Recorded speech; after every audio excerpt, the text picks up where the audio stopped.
Fala galera, Dizascope, Leonardo Silva por aqui para mais um podcast Teologia para Quê? O seu quadro de teologia aqui no canal do Dizascope. Hoje eu estou muito feliz, tem um convidado muito especial, um amigo online que eu já conversei diversas vezes, mas que agora vai participar conosco aqui presencialmente e eu creio que vai te abençoar bastante. Ainda mais se você tem filho e se você tem dúvidas sobre a Trindade. Como que nós vamos convergir esse assunto? Fica aí para você entender melhor. Bora!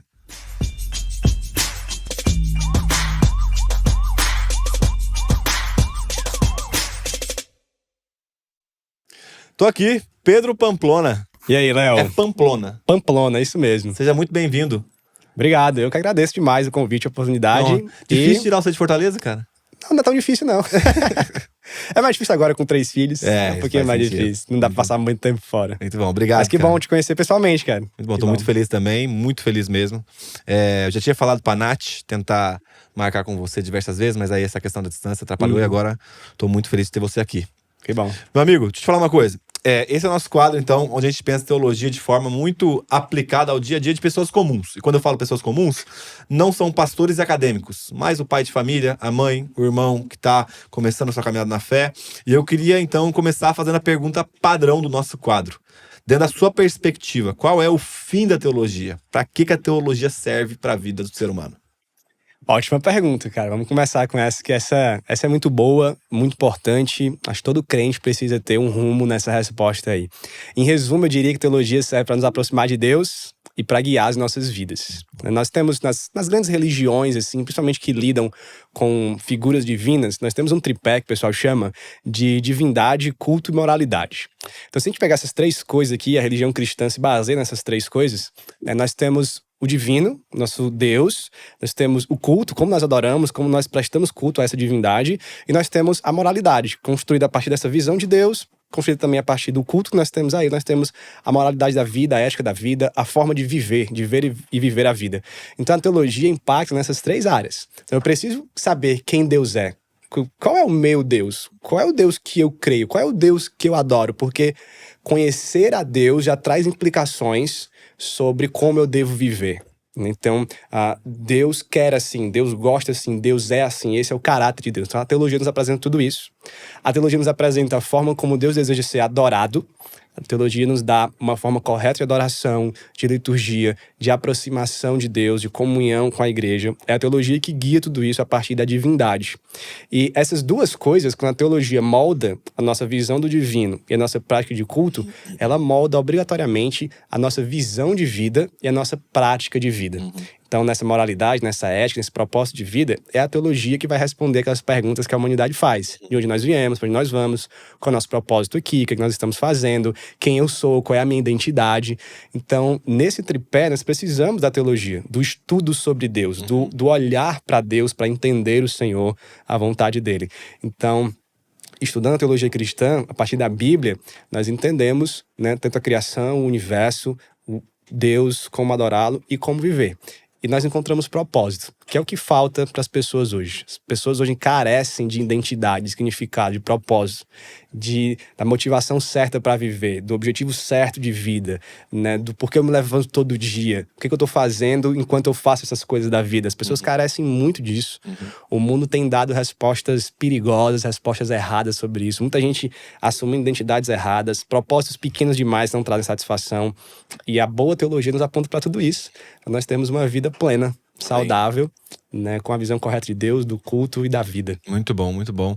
A sua ênfase hoje, o seu mestrado foi em Trindade, é isso? Isso, meu mestrado foi dedicado a escrever, pesquisar sobre Trindade. E a Trindade, ela é, em certo ponto, um paradoxo. Porque ela não é completamente explicada.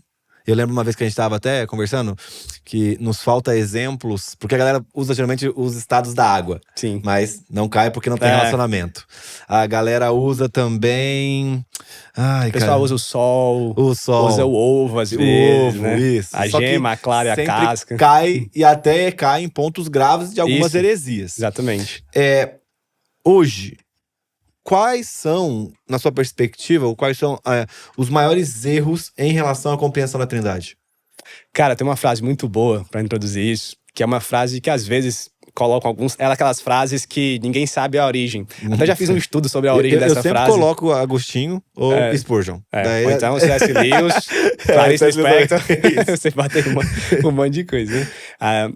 Alguns tentam saber qual é a origem dessa frase, mas é aquela frase famosa que diz assim: tente explicar a Trindade e você perderá a cabeça, tente negá-la e você perderá a alma.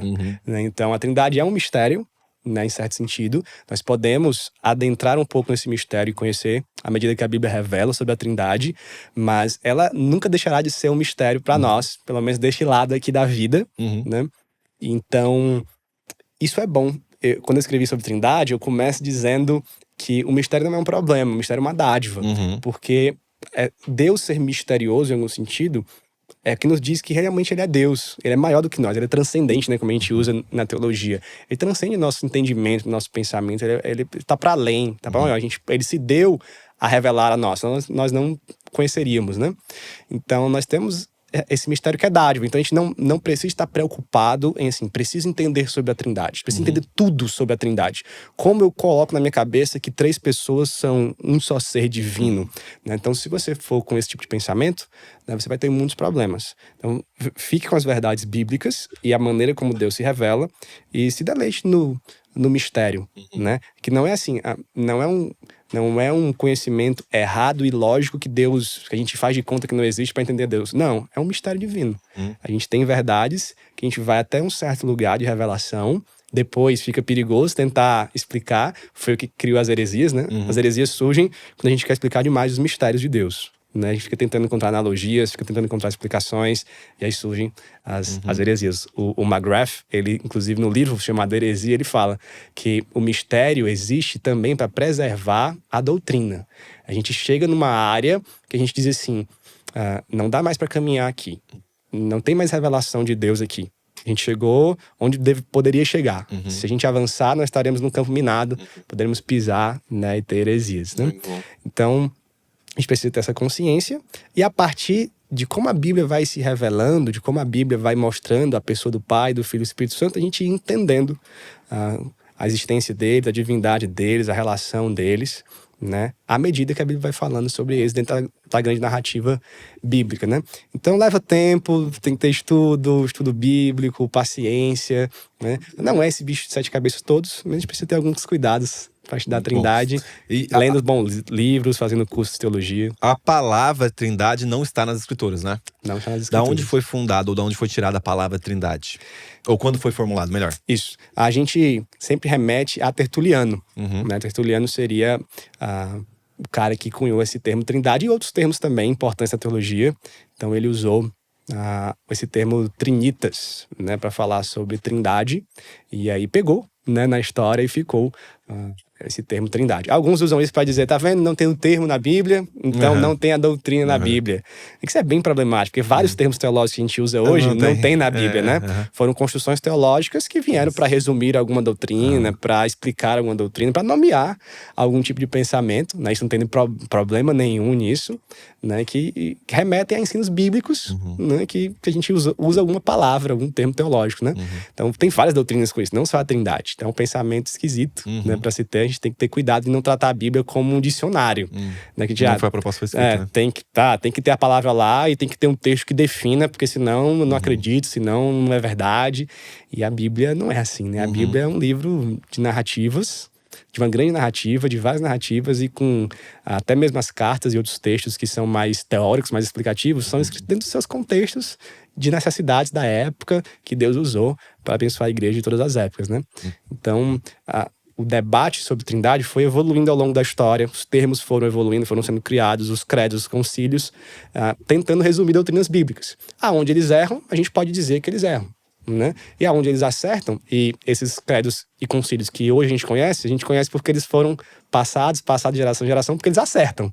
Né? Então a gente conhece hoje esses mais assertivos. Né? Então não tem nenhum problema a gente usar os termos ou os credos, e ficou com Tertuliano ali. Né? Legal. Eu lembrei de uma frase do D.A. Carson, que ele fala do livro da Soberania Divina e Responsabilidade Humana, que ele fala que a soberania divina e a responsabilidade humana não pode ser definida, mas ela tem que ser conhecida, no sentido de aprofundado, estudado, né? Sim. E eu acho que entra no mistério da Trindade. Também. Justamente a gente vai trazer uma definição completa acerca da doutrina plena ou ampla, né? Apesar de ter muitos estudos, conforme você falou, mas a gente pode se aprofundar no conhecimento e se encantar cada vez mais. O mistério, eu acho que essa é uma palavra que anda muito junto do mistério, é a palavra encantamento. Sim. Encanta, traz beleza, né? Traz, cara, tem esse aspecto misterioso que me chama atenção, fascina meu coração, então acho que é algo muito interessante. O tema da Trindade me fascinou mesmo, me encantou e me encanta até hoje, tanto a Trindade quanto a Cristologia. Gosto de estudar demais, né? Você entender tanto como nós temos 3 pessoas divinas e um único Deus. Eu gosto muito do conceito de pericorese também, dessa habitação mútua das pessoas. O pessoal fala da dança, da Trindade, né? Esse é um tema muito bom para ser estudado. Eu falo um pouco disso no livro que eu escrevi sobre Trindade.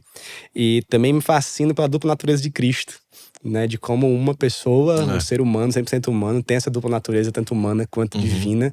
Né? Isso é outro mistério e muito bom de se estudar, de se maravilhar, de se encantar por isso. A gente teve a escola aqui, o Desascope School, né? E aí eu dei uma aula de cristologia. E aí eu até usei um termo que da melhor forma, eu quis dizer da economia das naturezas também dentro de Cristo ali. Porque tinha momentos que parecia que ele sabia de todas as coisas, mas tinha momentos que parecia que ele não sabia de algumas coisas. E aí ficou essa dúvida da galera, mas sabia ou não sabia? Eu falo, cara, é uma economia das naturezas aí, e permanece também um mistério. Uma coisa que eu queria falar muito com você então agora é sobre também o livro, Quando as Luzes se Apagam. O que é esse projeto aqui, meu amigo? Cara, esse é o meu novo xodó. É o meu primeiro livro infantil. Se a gente estava falando aqui que teologia é importante para guiar as nossas vidas, né, para nos dar esse conhecimento divino, do culto, da vida, da moralidade, de propósito, sentido de vida, né, quanto mais cedo nós ensinarmos isso para os nossos filhos, melhor. Então, esse é um projeto, né, que nasceu da minha experiência quando criança, do medo de dormir sozinho, do medo daquela tensão do momento ali de dormir. E eu escrevi um livro sobre a providência de Deus. Então aqui eu apresento o conceito da providência de Deus, que é a soberania de Deus guiada, a soberania de Deus com um propósito, de fazer todas as coisas para a sua glória e para o bem do seu povo. Então Deus não só criou todas as coisas, mas Ele sustenta e Ele dirige a criação. A gente chama isso de providência. Então a ideia aqui do livro é que quando as luzes se apagam e a gente fecha os olhos para dormir, Deus continua cuidando de todas as coisas. Né? Deus continua cuidando das nossas vidas, mantém o nosso corpo funcionando. Deus mantém tudo funcionando. Desde as nossas células, como eu falo no livro, até o macro, né? Até as grandes galáxias e estrelas do universo. Então é um diálogo rimado entre pai e os seus filhos. Botei os meus filhos aqui, né? É o nome dos meus filhos, dos meus 3 filhos. E é um livro sobre a providência de Deus, para que as crianças tenham essa visão da grandiosidade de Deus, da soberania de Deus, né, da providência de Deus, para que elas possam ir dormir mais tranquilas, sabendo que há um Criador, há um Deus cuidando de todas as coisas. Eu coloquei informações científicas aqui, bem legais, assim, que crianças gostam, para mostrar que Deus tem tudo nos mínimos detalhes, aquilo que a gente chama do ajuste fino do universo, né, que aponta para um Criador inteligente, né, para relacionar a teologia com ciência, fé e ciência, que não são inimigas, né, estão juntas. E coloquei textos bíblicos para serem lidos. É um projeto muito bom, né, que eu recomendo demais. Nós precisamos ensinar teologia para crianças. Cara. Isso que eu ia falar. Logicamente que você vai falar que a importância é muito importante, mas dentro da sua perspectiva, qual é a importância do ensino teológico para as crianças? Porque geralmente a gente tem o conceito de ensino teológico e é que você está num contexto batista, né? Nosso contexto mais carismático ali e tal, a gente percebe que quando você usa a palavra teologia, até mesmo num culto de domingo, a galera dá uma retraída, dá um susto, porque a palavra teologia ela vem carregada de diversos conceitos, na verdade pré-conceitos que não dizem respeito a ela somente ali, mas tipo assim, eles pensam algo acadêmico, algo mais enrijecido, e teologia é a vida comum da igreja, é o que corre nos corredores da igreja ali. E como que a gente lida, então, com a teologia para as crianças? Qual é a importância disso para você? Tipo, como que você senta com seus filhos e fala sobre teologia com eles? Cara, de novo, teologia molda as nossas vidas, né? Quão mais alto é o nosso propósito de vida, quão mais elevado ele é, no sentido de bondade, verdade, beleza, no sentido de propósito bom, mais nós desenvolvemos bons hábitos e mais nós florescemos as virtudes nas nossas vidas. E qual é o propósito mais elevado do que viver para a glória de Deus, do que conhecer o Senhor? Então, se eu tenho esse propósito, eu conheço a Deus, se eu tenho o propósito de viver para a glória dele, de obedecê-lo, de viver a missão dele aqui, isso vai me dar virtudes cristãs, valores cristãos, isso vai desenvolver a minha vida, o meu propósito. E com a criança não é diferente. É quando ela está sendo formada, é quando ela está entendendo quem ela é, o mundo que ela vive, o porquê que ela está aqui. Então nós precisamos apresentar as verdades de Deus, a beleza de Deus, a bondade de Deus, para que isso faça florescer nela, né, esse desejo pelo Senhor, né? Nós precisamos apresentar o Evangelho, nós precisamos fazer florescer as virtudes, os valores cristãos. Então, desde cedo é muito importante a gente ensinar isso. E nós vamos fazer isso, logicamente, na linguagem da criança, né? A gente não vai dar uma de teólogo acadêmico com as crianças, né? A gente não vai ler livros complicados com crianças. Por isso a importância de obras infantis que falem de teologia, que falem de teologia por meio das histórias, né? Tem um autor que eu gosto muito, que é o Andrew Peterson. Ele escreveu uma série de histórias infantis, infantos juvenis, né? Que se chama a Saga Windfairy, que a Pilgrim tem os audiobooks, né? A Trinitas publicou, foi traduzido para o português. E ele tem uma frase muito boa, que ele diz assim: você quer que uma criança conheça uma verdade? Fala a verdade para ela. Conta para ela essa verdade. Mas você quer que uma criança ame a verdade? Conta uma história para ela que tem essas verdades, né? C.S. Lewis defendia isso demais, Tolkien também defendia a mesma coisa. Lewis dizia que as histórias têm um poder didático muito grande, né? Então, quando você escreve histórias com teologia, histórias com valores, quando você escreve livros na linguagem da criança, você vai, desde cedo, falando sobre isso e desenvolvendo. E nós, pais e mães, família, avós, nós temos que estar envolvidos nisso. A igreja, os pastores, o ministério infantil, nós precisamos estar envolvidos no discipulado das crianças desde cedo, com boa teologia. Boa teologia na linguagem delas, mas boa teologia. Quantos anos tem seus filhos? Meu mais velho tem 5, tá bem pertinho de fazer 6. E aí, as minhas 2 filhas, uma tem 3, a outra tem 1. Como é que chama o mais velho? É Davi. Como que... Eu tava conversando esses dias, o Leandro Vieira tava aqui, e a gente tava falando também sobre filhos e teologia pros filhos, né? E eu tenho um de 3 anos. E aí, o Theo, ele, esses dias, primeira vez que ele foi chamar a atenção na escola, e aí chamou a gente. Só que foi muito engraçado, porque na hora aí lembrei dos meus pais, né? Tipo, indo na escola por causa de mim. E aí, quando eu tava lá, a professora falando, eu falei, cara... E aí, beleza, aí chegou a noite, precisei conversar com ele. E aí, toda noite a gente faz uma oração. E eu, uma criança de 3 anos, logicamente que eu não vou conseguir aprofundar tanto, mas eu comecei a gradativamente colocar ou explicar o conceito de pecado pra ele. Que eu falei, você lembra quando a gente ora pro Papai do Céu todos os dias? Sim. Eu falei, então, o que você fez hoje, você entristeceu o coração do Papai do Céu. Então a gente precisa pedir perdão pro Papai do Céu. E aí foi interessante que ele falou, eu já pedi perdão pro papai e pra mamãe. Eu falei, isso, mas é que tem o Papai do Céu que você também ofendeu, você precisa pedir perdão pra ele. Eu falei, vamos orar? Vamos orar, logicamente, que eu tava pedagogicamente tentando cuidar do coração dele, colocar algo dentro do coração dele, mas ficou essa incógnita dentro de mim. Como que você explicaria, ou como que você lida com a questão do pecado pro Davi? Como é que você conversa com ele sobre isso? Cara, a gente fala de pecado abertamente lá em casa, né? Claro, de novo, na linguagem da criança, mas a gente fala, olha, isso desagrada a Deus, isso vai contra a vontade de Deus, e isso é pecado. E a gente precisa se arrepender desses pecados, a gente precisa lutar para não cometê-los, né? Então, existe essa correção lidando com o pecado mesmo. Inclusive, um dia eu falei isso no Twitter, eu falei assim, olha, eu falei pro meu filho que era pecado tal coisa. E aí choveu de críticas, inclusive de cristãos. Nossa, você tá pressionando seu filho, você tá colocando um peso espiritual na vida dele, falando de pecado pra uma criança. Não, cara, a gente precisa ensinar. Crianças são pecadores, né? E não há nenhum mal você falar sobre pecado quando você sabe também falar da graça de Deus, quando você apresenta o outro lado, Jesus Cristo, o Evangelho, o perdão, né? Então, nós pais somos ali um tipo de Cristo na vida dos nossos filhos. Então, quando eles pedem perdão pra mim, né, eu preciso estender o perdão, a graça, a misericórdia na vida dele, porque é isso que Jesus Cristo faz. Eu preciso corrigi-lo, conversar, mas com graça, com perdão, com misericórdia, para que ele veja em mim, né, a figura de Jesus Cristo. Como Paulo disse, sejam meus imitadores como eu sou de Cristo. Então, que meu filho imite a mim como eu imito a Cristo, e que ele conheça por meio da minha vida, da minha esposa, a figura de Jesus. Né? Então, nós precisamos apresentar os dois lados para ele. Né? E a gente fala de pecado com o Davi, a gente fala de pecado com a Esther, que é a que tem 3, quase 4 anos, né? E ele entende, as crianças entendem. A gente subestima muito as crianças. Sim. Muito. Né? Então, meu filho, ele entende. Às vezes alguém faz uma coisa e diz, papai, aquilo foi pecado, não foi que tal pessoa cometeu. E ele fala, papai pecou. E Deus então. exalta por meio das crianças, né? E é constrangedor. Sim. Né? Então ele entende muita coisa. Crianças entendem pregações, às vezes a gente acha que as crianças não entendem pregações. Claro que elas não vão entender da forma que a gente entende, nem do mesmo nível, nem tudo. Mas eu tenho muitas histórias pra contar de vezes que eu deixei meu filho no culto e ele volta pra casa comentando alguma coisa que o pastor disse. Pregação de igreja, para adulto. E ele volta, pastor, o pastor falou aquilo lá. E eu, é mesmo, filho. Pastor, você lembrou? Eu lembrei. O pastor falou aquilo lá mesmo, verdade. A gente subestima muito crianças. Então, crianças aprendem. Às vezes a gente não faz catecismo com as crianças, ensino com as crianças, porque acha que elas não vão entender. Mas as crianças entendem muita coisa. Elas estão na fase de absorver, né? Fase de esponja, que a gente chama. Inclusive, a educação clássica chama da fase da gramática, né? Onde elas estão absorvendo vocabulário e informações. E a gente precisa aproveitar isso, para que eles entendam a Bíblia. Muito bom. Eu sempre fico pensando lá em casa, eu falo pra ela, né, que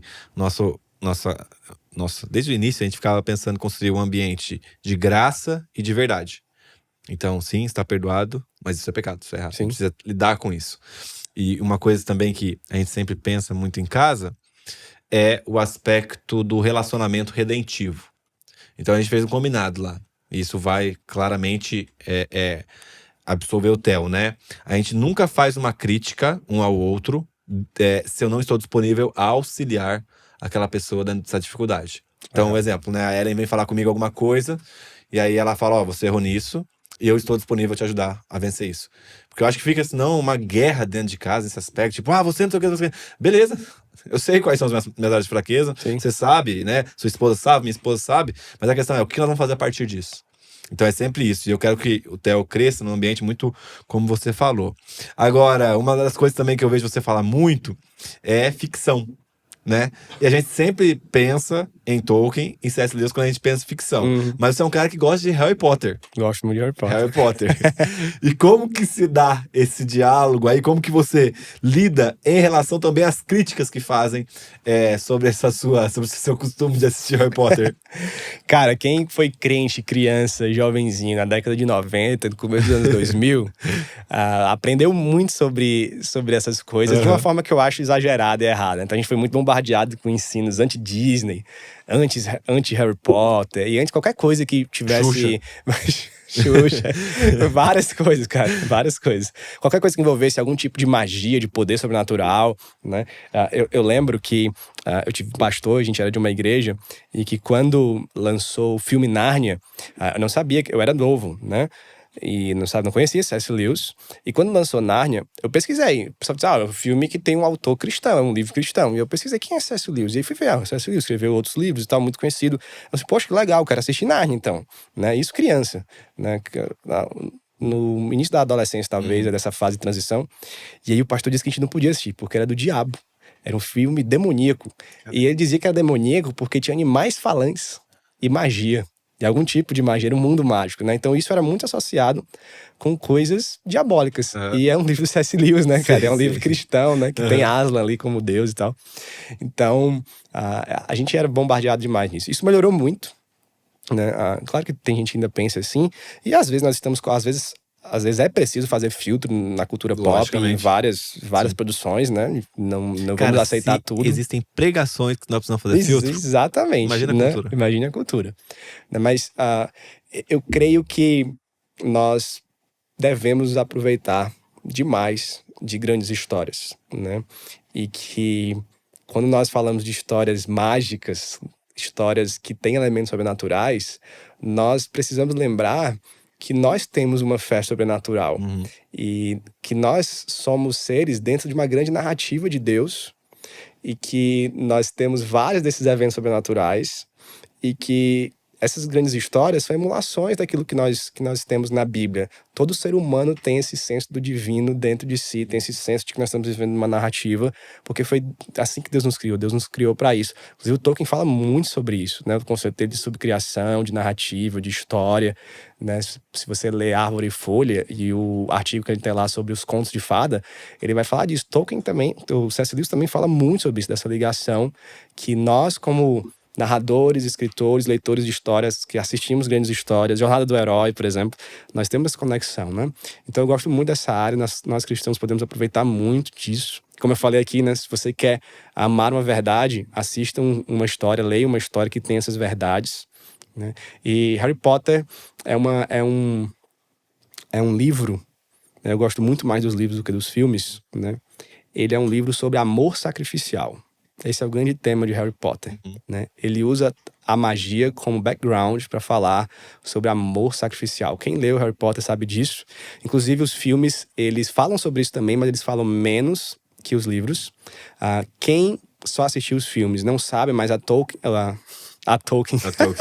o meu costume com Tolkien. A Rowling usa textos bíblicos, principalmente no último livro, para contar a história e para dar o significado da história. Ela é britânica? Ela é britânica. Né? Então, ela usa textos bíblicos para falar sobre Dumbledore, sobre a família do Harry, sobre sacrifício. E é um livro que tem uma similaridade com o cristianismo. Inclusive, o Harry é um tipo de Cristo óbvio no livro. Não que ela tenha colocado isso intencionalmente, mas a história dele é uma história de morte, amor sacrificial, ressurreição.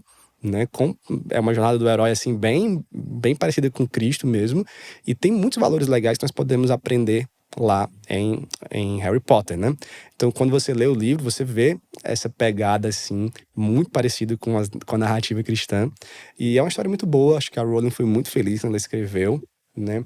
E, cara, eu faço uma distinção, eu tô escrevendo sobre isso, sobre ficção, tem um curso sobre isso também.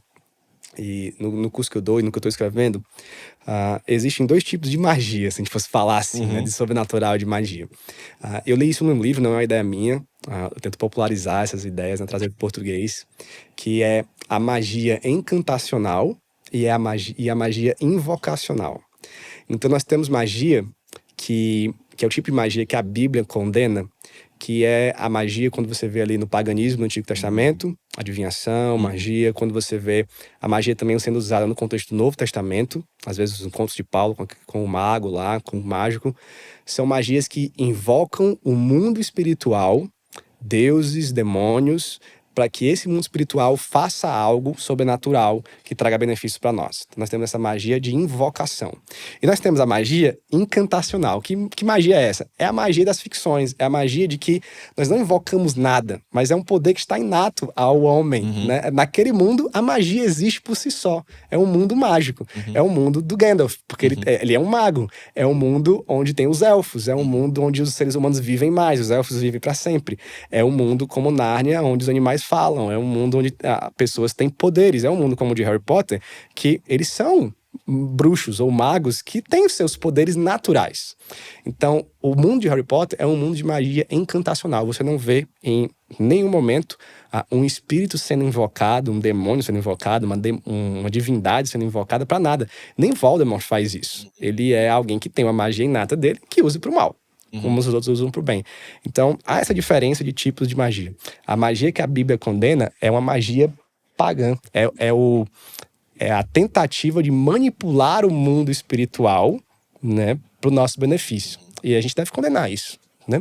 E a magia dos mundos ficcionais, de alguns, né, como de Harry Potter, como de Nárnia, é a magia que existe por ela mesma, é um mundo mágico. Então, com isso, não tem problema nenhum, né, de ler, de apreciar. E até mesmo a gente encontra em alguns desenhos da Disney, alguns filmes, essa magia invocacional de invocar algum, sei lá, um mundo espiritual, mas ela tá na figura do vilão. E se ela tá na figura do vilão, a gente tá entendendo que é errado e que é mal. Então não tem nenhum problema. Né? Então a gente precisa fazer esses filtros assim, porque mundos mágicos são mundos bonitos, são mundos belos muitas vezes. Nós devemos aproveitar como esse resquício de subcriadores que nós somos. Né? Então, e eu vejo também que o encanto com o sobrenatural é algo inerente ao homem por conta da realidade por vir. Sim. Então é o corpo ressurreto de Cristo, né? O corpo glorificado de Cristo. Comeu, mas passa a parede. E aí daqui a pouco ele tá no meio dos discípulos, aí ele aparece. Então é algo que não corresponde à ordem natural atual. Que no milênio será diferente, que na glória será também diferente. Então acho que esse encanto é algo muito, muito natural do homem. Como que você instruiria, e eu acho que isso seria uma coisa muito importante também, como que você instrui ou instruiria um jovem adolescente hoje que acaba consumindo? Então vou dar um exemplo de um filme que bombou, né? Os Vingadores. Então, alguém que consome muito da cultura pop, mas eu digo assim, nem aquela pessoa que consome coisas que são imorais. Não, tô falando pô, o cara sabe que o filme não é legal, ele vai assistir esse filme. Não, mas é aquele cara que faz um filtro, um pré-filtro já daquilo que vai consumir. Qual seria a instrução que você daria a ele para enxergar a verdade ali naquilo que está sendo expresso? Cara, eu sempre digo, aproveita o filme. Aproveita a história pela história. Vai ver um filme legal, porque tem os heróis, porque tem grandes histórias, porque tem a Terra-média, porque tem Hogwarts. Sei lá, aproveita aí. E aí, se tu estiver aproveitando e tu perceber alguma verdade bacana, que tu fez um link com a Bíblia, né? Legal. Pega ali aquela parte, dá uma refletida sobre isso, vê se é isso mesmo e guarda pra ti, compartilha com alguém, né? Guarda esse momento. Não vai tentando já ler a teologia ou encontrar, porque senão a gente vai ficar forçando demais, vai até encontrar coisas erradas, né? Então vai aproveita, faz esse filtro, aproveita as grandes histórias, né? Aproveita como entretenimento, cara. Por que grandes histórias existem? Por que o pessoal faz filme? Pra entreter, entretenimento é bom, cara. É bom, faz bem pra vida, a gente desopila. E aí, claro, se tiver uma mensagem que você identificou cristã, cara, que bacana. Você crê que toda verdade precisa convergir em Cristo? Nesse sentido assim, se eu estou assistindo algo que logicamente não se denomina cristão, e às vezes o autor nem é, cara, mas contém uma verdade ali. Você crê que essa verdade precisa convergir em Cristo? Cara, depende do que a gente chama de convergir em Cristo. Tem uma frase que é atribuída a Agostinho, agora eu não lembro se foi ele mesmo que falou, ou só é uma dessas frases, que toda verdade é verdade de Deus. Eu creio nisso, toda verdade é verdade de Deus. Tudo que é verdadeiro vem do Senhor. Né? Tem algum momento a gente aponta para ele de alguma forma.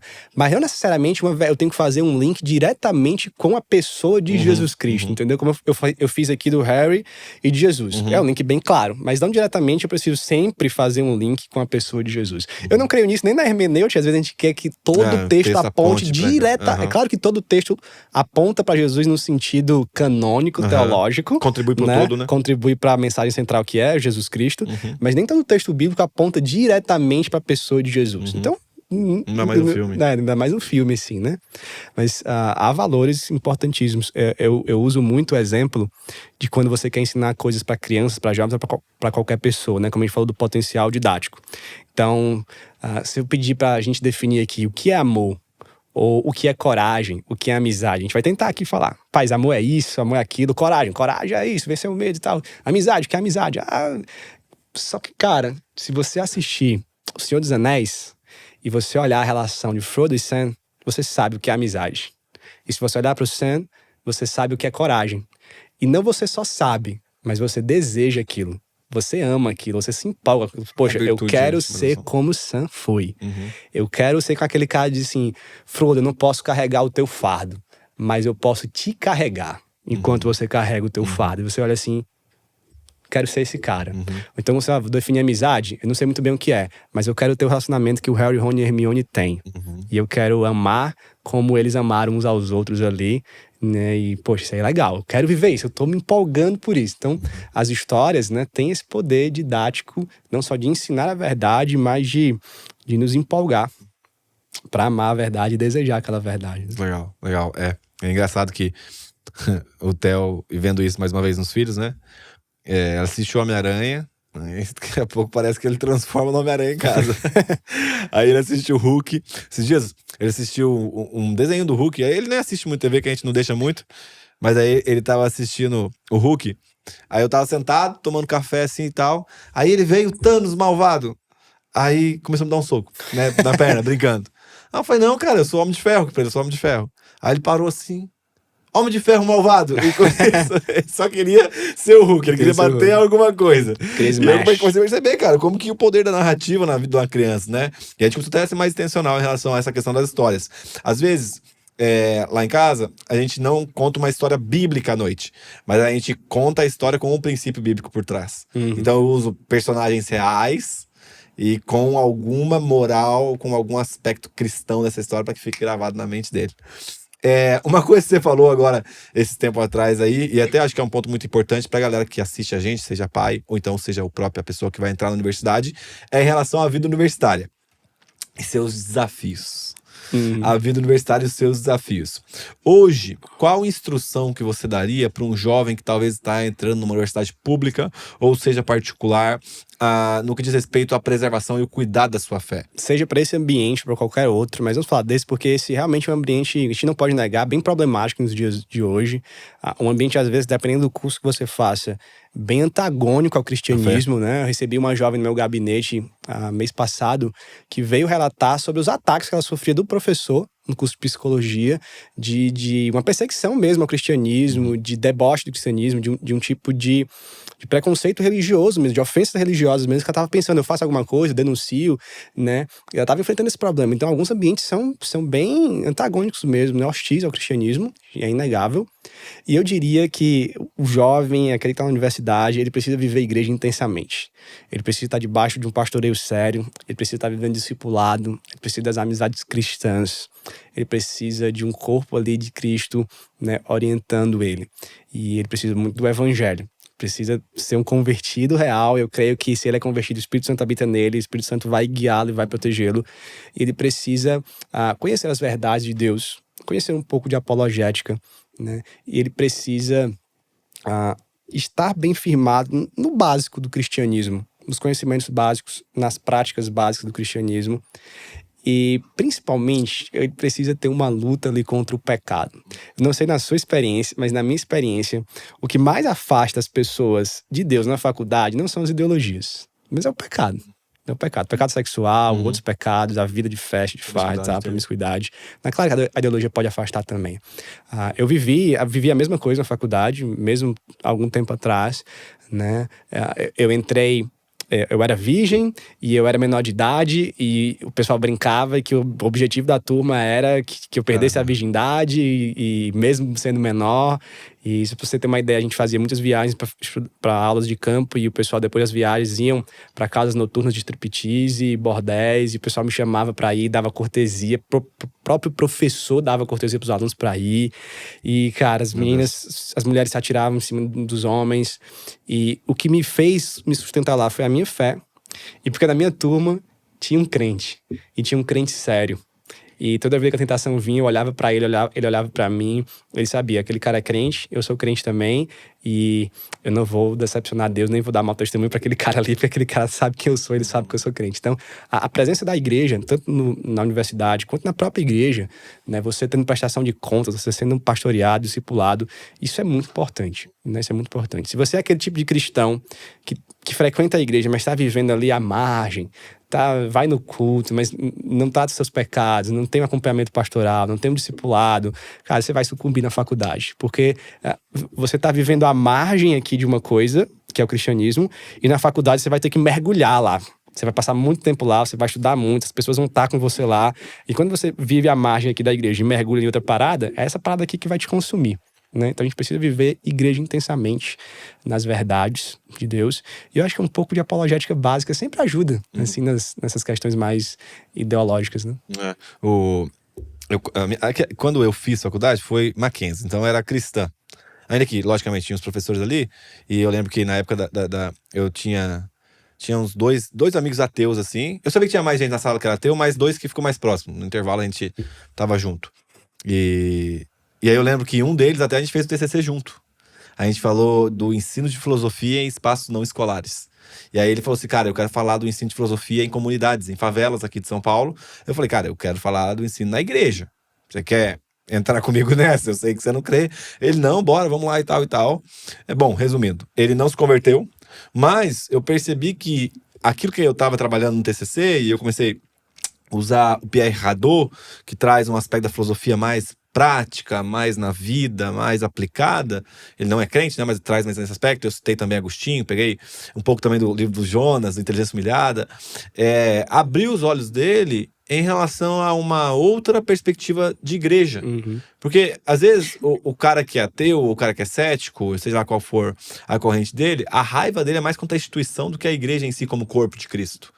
E eu comecei a reparar nisso, cara. E a gente tava lá, aí, vamos supor, podia pagar pra alguém fazer uma parte do CC pra nós. Ele, vamos? Eu falei, não, cara, tá errado, né? Ele precisa fazer junto e tal. Aí sentava e tal. E também essa questão de muita promiscuidade no ambiente, a gente sempre ali conversando e tal. Então, eu acho que o bom testemunho também serve como uma ferramenta de evangelismo da galera que talvez está tentando fazer algo. Porque a gente não sabe todas as pessoas que teve contato na faculdade. Mas talvez hoje alguém lembra do Pedro e fala, cara, aquele cara não cedeu. Por que ele não cedeu? Cara, já é uma sementinha, já é uma dúvida. Amém, é isso. E é uma porta de entrada. Eu tenho uma história boa, cara, sobre isso. Eu não tava junto com a galera nessas coisas, né? O pessoal usava drogas, o pessoal ia pra esses lugares morais. E aí um dia, um cara chegou pra mim e falou assim, Pedro, tem alguma coisa diferente em você, você não é igual aos outros. E eu falei, cara, é Jesus. E ele falou assim, cara, eu sempre percebo que tu ouvindo umas músicas, assim, eu queria ouvir as mesmas músicas que tu ouve. Cara. E aí eu passei, assim, na época era os... Não é pendrive o nome, esqueci o nome. Tão antigo que eu não lembro. O negócio que a gente escutava música antigamente. MP3. MP3. Parece um pendrivezinho, né? Um MP3zinho. E aí eu, fica aí, cara, com esse MP3 aí, escuta aí, depois tu me devolve. E ele passou a escutar. E a gente conversou muito, né, sobre fé, sobre a vida, sobre várias coisas, fez amizade. E aí eu saí da faculdade, desisti desse curso que eu fazia, e a gente nunca mais se viu, assim, se distanciou. E aí, depois de anos, cara, esse cara me encontra no elevador, eu tava no elevador da outra faculdade que eu fui fazer, acho que, depois de 2, 3 anos, e esse cara me encontra, ele entra no elevador acompanhado com um cara mais velho, e ele disse, Pedro, não acredito que eu tô encontrando você aqui. E ele falou assim, cara, eu me converti, sou cristão, foi o seu testemunho na faculdade que fez diferença, e esse aqui é meu pastor hoje. Cara, que E eu quero ficar arrepiado, lembra? Que da hora. E eu, poxa, cara, que legal, que bom que Deus usou assim. É isso. E que bom que eu não caí em pecado, porque se eu tivesse caído, talvez a minha vida teria sido arruinada e a desse cara também, né, ele não estaria em Cristo, né? Sim, Então Deus usa assim, a gente tem que ir, vamos lá, vamos para dar testemunho, vamos lutar até o fim, né? Porque Deus vai guardar a minha vida e Deus vai usar para salvar a vida de alguém. Isso é muito poderoso. A gente tem pensado muito aqui na família de Zascope que uma das formas de evangelismo mais eficientes que nós temos hoje é ficar casado com a mesma esposa até o fim. Criar os filhos para a glória de Deus até o fim. Amém. Ser um bom funcionário até o fim, sabe? Eu na lida pastoral, no cuidado da igreja, a gente vai lidando com problemas dos outros, problemas nossos, que a gente também tem. E eu comecei muito, cara, a pensar na perseverança dos santos nos últimos tempos. Sabe, até preguei sobre isso aqui na igreja, pensei muito sobre a perseverança dos santos, tipo assim, como que a obra salvífica, ela é evidenciada nessa constância de fé, e eu não digo que não vai ter altos e baixos, dificuldades, porque todo mundo passa, mas vai permanecer tendo fé, vai permanecer na piedade em Cristo. Então, isso comove muito aquilo que a gente tem vivido, e esse testemunho com certeza vai abençoar muitas pessoas. Sim, tem uma frase famosa, se não me engano, de Irineu, eu posso estar enganado agora, mas diz que o sangue dos mártires é a semente da igreja. Porque quanto mais hostil o ambiente é, quanto mais perseguição existe, mais brilha o testemunho cristão, né? Mais o testemunho cristão é poderoso para abrir os olhos das pessoas, né? Então, claro que a gente não tá passando uma perseguição aqui a ponto de derramar o nosso sangue literalmente. Alguns estão em outros lugares do mundo, né? Mas nós não. Mas há essa hostilidade, há alguns ambientes que essa hostilidade é maior. E se eu consigo dar testemunho ali, né? O testemunho brilha mais diante dos olhos das pessoas. Que legal, glória a Deus. Eu tenho um menino, o Elinho, trabalha aqui, é estagiário no Zascope, ele faz psicologia. E aí ele tava falando dos professores, explicando as coisas e tal. E aí eu lembro que ele tava testando Kant na época. Daí eu falei, mano, por que você não faz um estudo sobre uma base da psicologia fundamentada no evangelho? Ele, os caras não vão aceitar. Eu falei, mas beleza, eles têm total direito de não aceitar o professor. Mas, cara, imagina você estruturar algo que se apresenta pra faculdade, que abre uma nova porta para pelo menos começar a pensar nessa estrutura, e logicamente já existem vários teóricos que podem te ajudar nisso, mas sugere algo a partir das escrituras, sugere algo a partir da história da tradição cristã, para eles pelo menos abrir os olhos em relação a isso. E aí, não, beleza, vou fazer isso. É um menino muito, muito de Deus aqui, cara, um cara que a gente tem olhado para ele com bons olhos, assim, em relação à vocação que o Senhor chamou ele para fazer, e um irmão muito, muito querido em Cristo. E aí sempre ele tá lá, um cara muito estudioso, faz psicologia aqui na USF. Não é um ambiente assim, é bem tranquilo, é a Universidade Católica, né? Mas, de qualquer forma, eu falei, cara, pensa, Porque a gente tá lidando com milhares de pessoas na igreja. A gente nunca sabe se é o cara que vai levantar um novo conceito, que vai mudar uma perspectiva sobre diversas coisas que estão acontecendo no mundo. Então, eu acho que é um exercício que a gente tem que fazer. Por que não pensar a partir das escrituras? Por que não pensar a partir da teologia cristã? O Jonas, o Madureira, o Douglas falou que cita sempre Tim Keller. Eu cito o Jonas. Dois bons nomes. Ele fala que nós precisamos aprender a fazer filosofia em cima da filosofia do outro. Então, quando se levanta a filosofia do outro, nós fazemos filosofia a partir daquilo. Por isso que eu falei da verdade. Para que essa verdade se converta, né? Ou se manifeste em plenitude na pessoa do Cristo. Ou ao menos nas Escrituras. Mas, meu amigo, muito obrigado, cara. Obrigado. Segundo podcast aqui no Desascope. A gente brinca que no terceiro você já fica íntimo e paga um boleto. Ah, é? Olha aí. O Vitor Fontana, ele veio aqui 3 vezes. Eu falei, cara, deixa seu e-mail que a gente vai encaminhar um boleto. Você faz parte da família. Eu quero pagar esse boleto aí, cara. Quero, pago com gosto. Vem mais vezes. Muito obrigado. E como que a galera encontra o seu livro? Cara, esse livro, ele tá na loja online da Pilgrim, né? Você pode comprar lá. Tá na Amazon também, tem na Amazon. Tem algumas livrarias cristãs, especialmente aqui em São Paulo, né? A gente vai vender também lá em Fortaleza, fazer o lançamento. Eu tô aqui em São Paulo pro lançamento do livro, a gente vai lançar lá em Fortaleza também. E vai ter na Pilgrim. Na Pilgrim também vai ter o e-book e o audiolivro. Hoje eu tava gravando lá com a minha voz o livro. E indico aí pro pessoal conhecer, fazer teologia para crianças. A Trinitas, a Thomas Nelson, algumas editoras brasileiras têm investido em teologia para crianças, né? Eu espero um dia escrever um livro de teologia sistemática para crianças. Que legal, né? Então, invista na vida dos filhos aí. Amém. Eu gosto muito do texto de Efésios 6, comecinho ali, que diz que os pais devem criar os filhos no Senhor. Né? Pais e mães devem criar os filhos no Senhor. Isso é muito importante. Se um pai acerta em todas as áreas de proteção, de provisão, de carinho, mas falha nessa, ele tem falhado em tudo. Né? Então nós precisamos, como pais, principalmente homens, também de participar da vida dos filhos e de criá-los no caminho do Senhor. Muito bom. Como que a galera te encontra nas redes? Cara, eu tô principalmente no Instagram, no Twitter, @PedroMCP. É meu nome, né? Pedro Mariano Chaves Pamplona. Então, PedroMCP. É a mesma coisa no Instagram e no Twitter, me sigam lá.